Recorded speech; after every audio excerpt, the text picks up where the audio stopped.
that was good that you got at least up to there. I can start again. Okay, go ahead. Tell me when. Now. Okay. So now when I do my static brake test, I'm going to turn the key to the accessory position. I'm going to wait for everything to clear and the dials to settle. Okay.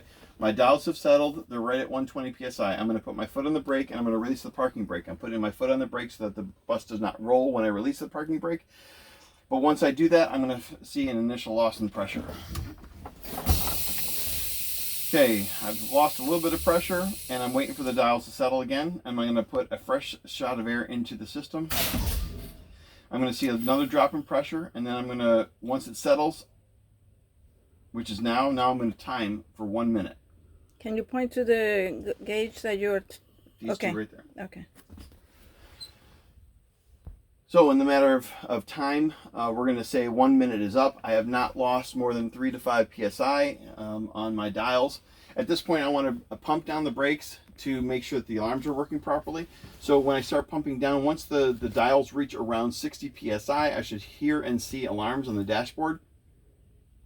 And then I'm going to continue pumping down, and somewhere between 30 and 40 psi, I should see this parking brake pop out.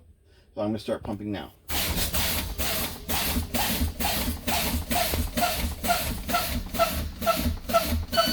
I hear the alarm, I see the alarm,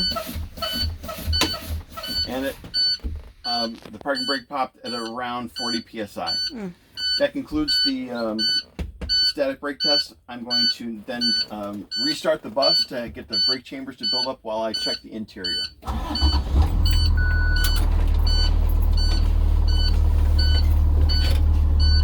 Okay, checking the interior of the bus. First I check the seat backs.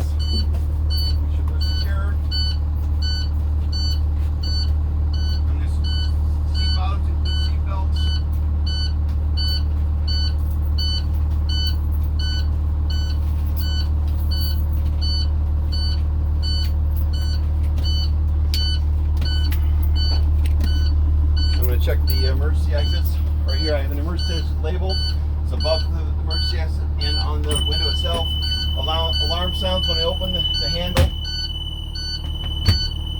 and shuts off when I close it. Emergency exit's labeled on the top. Alarm sounds when I open, closes. We're going to leave that up for air.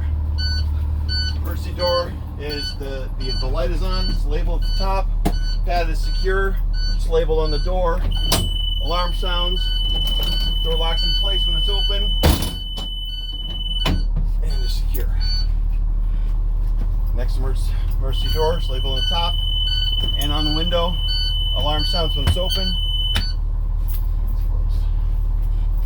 Next window here. Alarm sounds. Label on top and on the door. Or, I'm sorry, on the window. This one is labeled on the top and on the window. Alarm sounds when it's open. Opens freely and locks again. Last two. Emergency exit is labeled at the top. Alarm sounds. We'll leave that open. Emergency exit in the back is labeled on the top. Labeled on the door. The light is lit.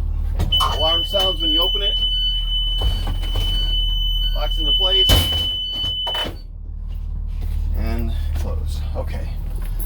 That takes care of everything except I didn't talk about the center aisle. The center aisle is clear, it's clean, the vinyl strip is in good shape, and there's no trip hazards. Okay, one thing I didn't check when I was sitting here, even though I put it on, I didn't check my seat belt. That is secure. Now I'm going to check my mirrors. You always check your mirrors anytime you adjust your seat to make sure that they're set correctly.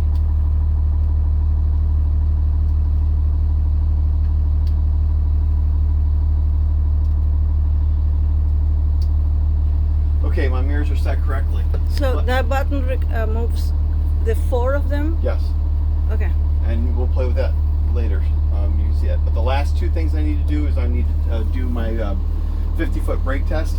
To start that, I'm going to put the vehicle into drive. The parking brake is engaged. I'm going to goose the engine just to make sure the bus does not move while this is engaged. Bus does not move. Next thing is your service brake test. So hold on, everybody. I'm going to move the bus a little bit. Once I get up to 5 miles an hour, I'm going to apply the service brake to make sure that we stop correctly. Do you blow your horn when you're going forward first? No, only when you back. And once I get up to 5, I'll stop. Service brake works. At that point, I can say that I've completed my pre-trip and